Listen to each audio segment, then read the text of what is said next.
teve um incômodo de falta de dados, não só dados quantitativos, mas o que de verdade as pessoas estão sentindo e estão entendendo sobre morte.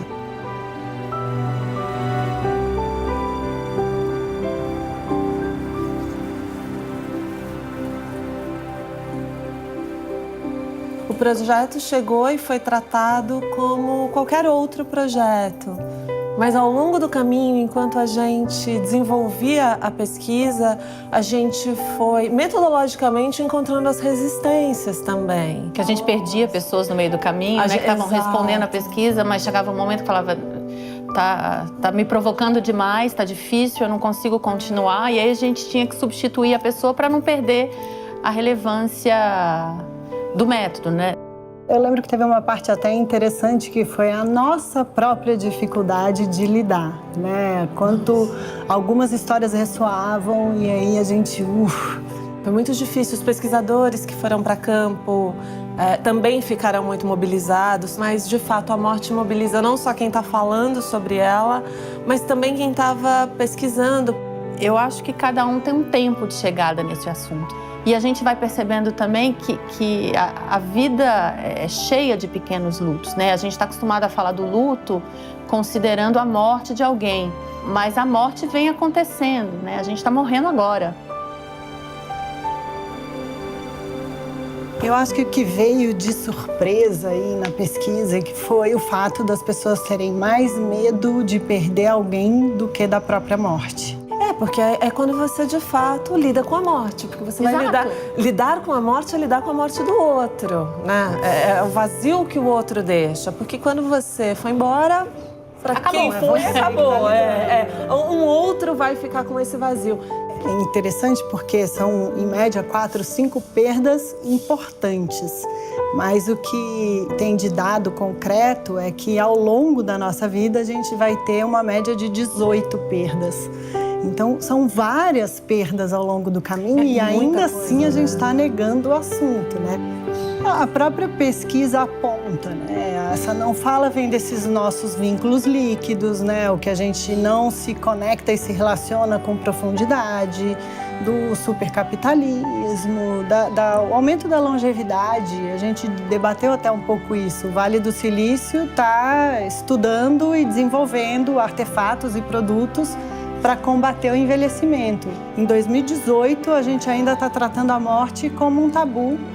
E em 1800, a morte não era tão tabu quanto é hoje. Eu acho que, de alguma forma, a gente está matando a morte. A gente está colocando a morte no caixão e deixando ela escondida.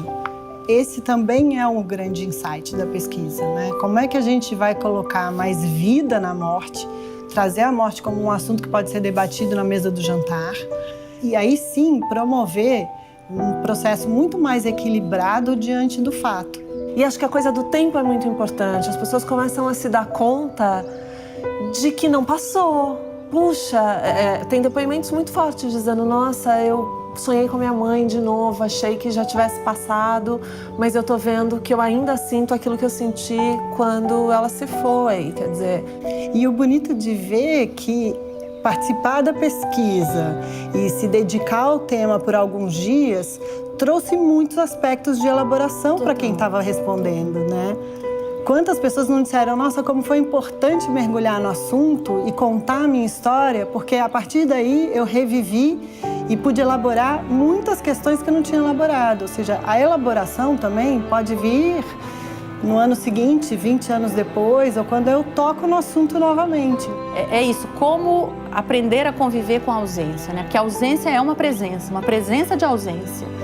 E a elaboração é justamente você saber como é que eu lido com essa ausência, que história que eu conto para mim mesma e para o mundo, né? Como é que eu acalmo o meu coração?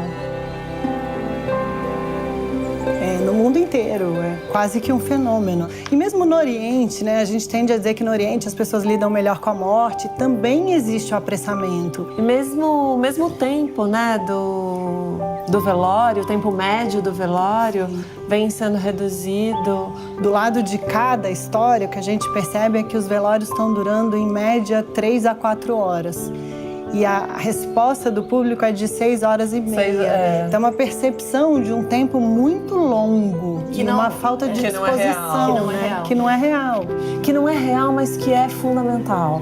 Porque quando a gente vê, né, que é nesse momento que o enlutado precisa da rede de apoio, você tem menos tempo dedicado às cerimônias ou ao enlutado, a gente perde muito, né? É importante, na pesquisa mostra que a maior parte das pessoas que passou pela experiência entende a experiência como um aspecto positivo, Ressignificou né? Ressignificou. a morte, né? Então, é um local de acolhimento, eu estou perto da minha família. E também é no velório que as pessoas escutam as piores mensagens, né? Como você precisa ser forte, o tempo vai curar, logo mais tudo isso vai passar. E isso não se relaciona com o sentimento do momento. Porque são falas que tentam tirar a pessoa do sofrimento, é uma recusa do sofrimento. Então, assim, você está mergulhado no sofrimento e alguém já está te convidando a sair, né?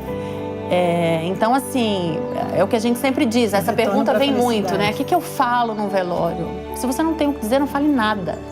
Abrace e fala, eu não tenho o que dizer, mas eu tô aqui. Teve uma pessoa que a gente entrevistou que falou, as pessoas acham que não podem tocar no assunto porque vão trazer tristeza, né? Vão me lembrar da tristeza. Mas eu não esqueço. É isso, porque a gente não esquece. Que merece atenção nessa história da morte, que é quando a gente pergunta para as pessoas o que é a morte para você, vem os sentimentos humanos mais difíceis.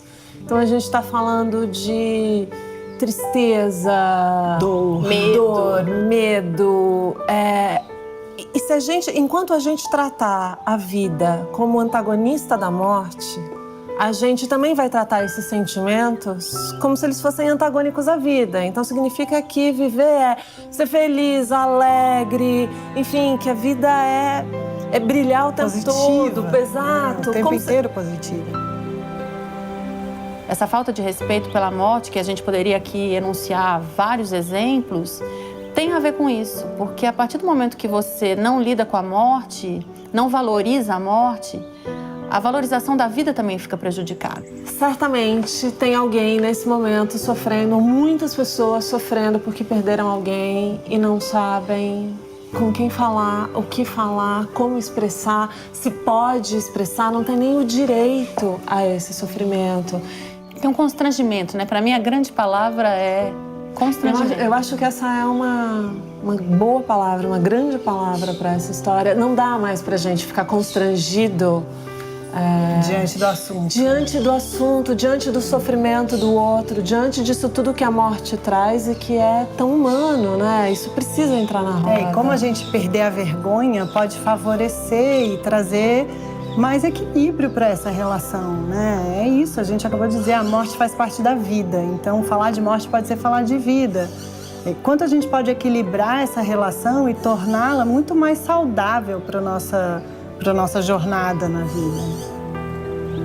É muito importante que esse assunto seja ressignificado, porque essa é uma dor coletiva. Embora hoje cada um sinta isso de modo bastante singular, e sempre será singular, o que a gente percebe é que é uma dor que é de todo mundo sente, né? E o quanto nesse processo a gente tem pontes a construir, né? A ponte do antes, o do durante e tudo que vem depois. Passar por um processo de luto fala muito da potência da vida, né? A vida e morte são dois lados da mesma moeda e a gente tem uma potência a ser seguida depois dessa experiência. E eu acho que a morte, né, ou principalmente a consciência da morte, é talvez o nosso maior dado de humanidade, né? Assim, o que é ser humano? É ter consciência do tempo, ter consciência de que a gente vai morrer, de que a vida termina. Eu acho que criar um espaço de presença para a morte vai nos ajudar a valorizar mais a vida.